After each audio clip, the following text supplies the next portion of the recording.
আমরা চাঁদপুর 2 আসন থেকে যার নেতৃত্বে আন্দোলন সংগ্রাম করেছি তিনি হলেন আমাদের বাংলাদেশ জাতীয় দল বিএনপি জাতীয় নির্বাহী কমিটির অন্যতম সদস্য আলহাজ ডক্টর জালালউদ্দিন ভাই। আমরা কালকে দেখলাম যে অনেকে 2018 বা 1918 এটা উল্লেখ করে কথা বলছি। আসলে 2018 বলতে না, বেশিরভাগ যখন থেকে কায়েম হয়েছে 2008 সালের পর থেকে আমরা আমাদের বিভিন্ন নেতা কর্মীরা জালাল সাহেব সহ বিভিন্নভাবে নির্যাতিত হয়েছি, নিপীড়িত হয়েছি। আন্দোলন সংগ্রামে আমাদের ব্যাপক ভূমিকা ছিল, আপনারা দেখেছেন। এগুলোর শত শত হাজার হাজার ডকুমেন্ট আমরা দিতে পারবো।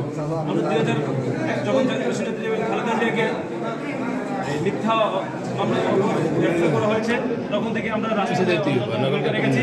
2014 আন্দোলন সংগ্রামের সময় আমরা রাজপথে ছিলাম।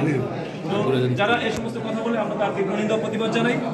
আমরা যাকে সুখে দুঃখে আমরা যাকে পাশে পেয়েছিলাম আন্দোলন সংগ্রামে হামলা মামলা সকল কিছুতে আমরা যাকে পাশে পেয়েছিলাম তিনি হলেন আমাদের আলহামদুলিল্লাহ জালাল ভাই।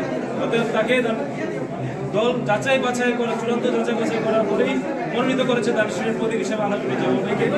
আমরা বাংলাদেশ জাতীয় ছাত্র দল বক্তব্য উপজেলা শাখা সহ বিভিন্ন অপসংগঠন যারা আছে সবাই তাকে সাদরে গ্রহণ করেছে এবং এই মতলববাসীর যে আকাঙ্ক্ষা ছিল সে আকাঙ্ক্ষা পূরণ হয়েছে। ধন্যবাদ, থ্যাংক ইউ।